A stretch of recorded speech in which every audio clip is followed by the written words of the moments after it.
Hello student, welcome to our YouTube channels. आज की video में हम देखने वाले हैं लीनियर अलजेब्रा का जो फर्स्ट टॉपिक है वेक्टर स्पेस। तो आज के इस टॉपिक में हम कवर करेंगे वेक्टर स्पेस का। पहले हमें पढ़ना है इंटरनल कंपोजिशन, एक्सटर्नल कंपोजिशन और फिर हम देखेंगे वेक्टर स्पेस। तो इसमें वेक्टर स्पेस के लिए हमें ये दो चीज़ें पहले पता होना बहुत ज़रूरी है। इसमें हम बात करेंगे इंटरनल कंपोजिशन क्या होता है, एक्सटर्नल कंपोजिशन क्या होता है, और फिर हम देखेंगे वेक्टर स्पेस। तो हमें वेक्टर स्पेस की डेफिनेशन अच्छी से समझ में आ जाएगी।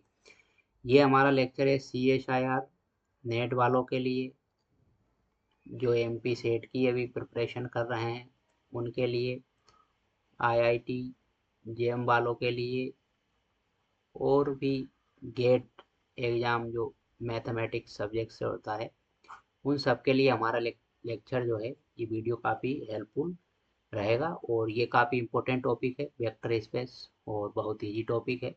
इससे क्वेश्चन बन जाते हैं, बहुत अच्छे क्वेश्चन लेवल के आते हैं। तो चलिए शुरू करते हैं आज का हमारा वीडियो। यदि आपने अभी तक चैनल को सब्सक्राइब नहीं किया है तो चैनल को सब्सक्राइब कर ले, ताकि हर एक वीडियो आपको मिलती रहे। तो स्टूडेंट, पहले हम देखेंगे इंटरनल कंपोजिशन। इंटरनल कंपोजिशन में क्या होता है कि इसमें हम कोई सेट लेते हैं।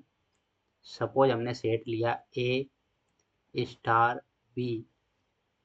ये हमने लिया कहाँ से? ए से। तो इसमें हमारा जो ए होता है वो भी कहाँ से बिलोंग करेगा? ए से। और बी जो है वो हमारा कहाँ से बिलोंग करेगा? ए से। और इसमें जो हमारा स्टार्स जो हमने डिनोट किया है, ये जो हमारा स्टार है, ये है हमारा एक ऑपरेशन। ये एक ऑपरेशन का साइन है।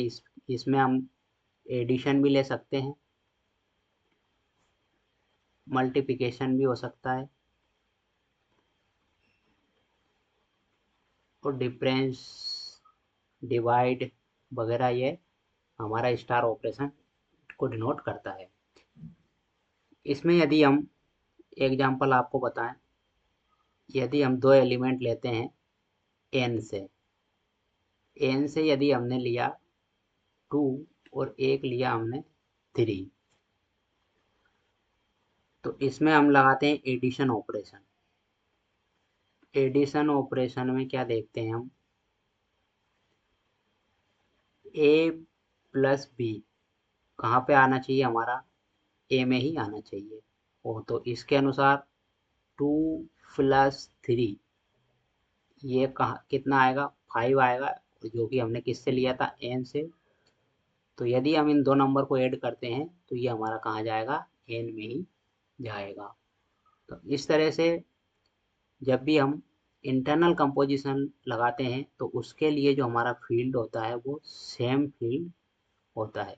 सेम फील्ड में ही हम इंटरनल कंपोजिशन की बात करते हैं। ये हुआ हमारा इंटरनल कंपोजिशन। अब यदि देखें हम एक्सटर्नल कंपोजिशन, एक्सटर्नल कंपोजिशन क्या होता है? तो एक्सटर्नल कंपोजिशन में हमें देख दो एलिमेंट्स हम लेते हैं, ए स्टार बी। ये हम कहाँ से लेते हैं? बी। तो ए हमारा कहाँ से आता है? बी से लिया हमने ए। और जो हमारा बी है वो कहाँ से लिया हमने? फील्ड से। तो इसमें क्या होता है, एक एलिमेंट हम वेक्टर से लेते हैं, दूसरा एलिमेंट हम फील्ड से इसमें लेते हैं। तो इसमें दो दो जो चीज़ें हैं दोनों क्या है? डिफरेंट फील्ड होती है इसमें हमारी। बस मेन अंतर यही है इंटरनल और एक्सटर्नल में। इसमें हमारी क्या होती है? डिफरेंट फील्ड आती है। उसमें हमने सेम फील्ड से एलिमेंट लिए थे, इसमें डिफरेंट फील्ड से एलिमेंट लेते हैं। इसमें भी हमें स्टार की जगह हम एडिशन, मल्टीप्लिकेशन, कुछ भी ऑपरेशन हम लगा सकते हैं। तो इसमें एक्सटर्नल में डिफरेंस यही है, इसमें जो दो एलिमेंट लेते हैं वो हम दो फील्ड से लेते हैं। तो ये था हमारा एक्सटर्नल और हमने देखा था इंटरनल। इसके बाद में हम देखेंगे वेक्टर स्पेस, जो कि आज का हमारा मेन टॉपिक है। वेक्टर स्पेस में क्या होता है, इसमें कुछ प्रॉपर्टीज होती है जिनको हम फॉलो करते हैं। उन प्रॉपर्टी में देखते हैं, इसमें मेनली टू कंपोजिशन लेते हैं, मेनली टू कंपोजिशन इसमें होते हैं। और यदि बात करें एडिशन ऑफ वेक्टर और स्केलर मल्टीप्लिकेशन, ये हम इसमें देखते हैं। एडिशन, वेक्टर का एडिशन और मल्टीप्लिकेशन। और इसकी यदि मैं बताऊं, ए हमने लिया प्लस और मल्टीप्लिकेशन, तो इसमें हमारी जो फर्स्ट प्रॉपर्टी रहेगी वो रहेगी, हमने वेक्टर लिया कोई एडिशन, जो कि हमारा क्या, अवेलियन ग्रुप होना चाहिए। ये हमारा क्या होना चाहिए, अवेलियन ग्रुप। सेकंड की यदि हम बात करें, सेकंड में हमारा आता है, यदि हमने कोई लिया अल्फा और एक लिया यू, तो ये हमारा कहाँ पे बिलोंग करता है, बी में। जहाँ यदि हम देखें अल्फा हमारा कहाँ से आता है, फील्ड से, और यू हमने कहाँ से लिया है, बी से। इसी तरह यदि हम थर्ड प्रॉपर्टी की बात करें, तो इसमें हम देखते हैं, हमने लिया अल्फा यू प्लस बी, तो ये हमारा क्या हो जाएगा, alpha U plus alpha B. तो जहाँ पे हमारा जो यू और बी है, ये हमने कहाँ से लिया, वेक्टर बी से लिया। अब इसी के अंदर यदि हम बात करें, ये ए वाला ये बी वाला, तो इसी के अंदर एक और आता है alpha plus beta.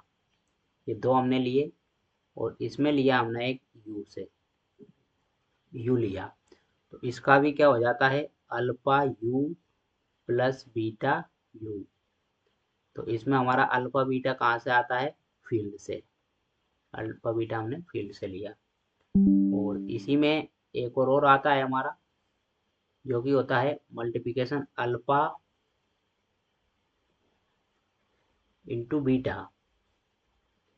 Alpha into beta हमने लिया, और इसमें लिया यू, तो ये हमारा हो जाता है, अल्फा बाहर आ जाएगा, बीटा इंटू यू। और यदि फोर्थ प्रॉपर्टी की बात करें, जो कि आखिरी है, इसमें होता है हमारा वन डॉट यू, तो इसका हम करेंगे तो हमारा क्या आएगा, यू ही आएगा। तो ये मेन प्रॉपर्टी है इसकी। वेक्टर स्पेस यदि हमें किसी का निकालना है, तो वेक्टर स्पेस निकालने के लिए सबसे पहले हमें अवेलियन चेक करना पड़ेगा, अवेलियन ग्रुप है कि नहीं।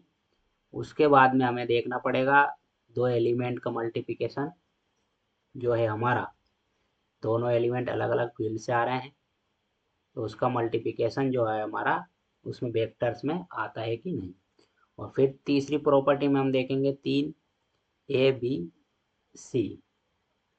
उसके बाद में हम फोर्थ में देखेंगे, यदि हम वन, यहाँ पे वन हमारा क्या है, यूनिट वेक्टर है, तो इसका यदि हम इसमें मल्टीप्लिकेशन करें तो हमारा वही वेक्टर आता है कि नहीं। तो ये मेन प्रॉपर्टी है वेक्टर स्पेस में। यदि आपको वेक्टर स्पेस का कोई भी क्वेश्चन आता है, तो सबसे पहले आपको इन्हीं सब प्रॉपर्टी को क्या करना है, चेक करना है। सबसे पहले आप अवेलियन चेक कीजिएगा, उसके बाद में आप इसको चेक करिएगा। और ये यदि आप नहीं करते हैं, तो इससे पहले आप इसको चेक कर सकते हैं। यदि ये तीन फॉलो हो जाती है, यदि ये तीन प्रॉपर्टी फॉलो होती है हमारी, तो हम कह सकते हैं कि ये एक वेक्टर स्पेस है। ये इतनी इम्पोर्टेंट नहीं है, और अधिकतर क्वेश्चनों में यही सही पूछे जाते हैं।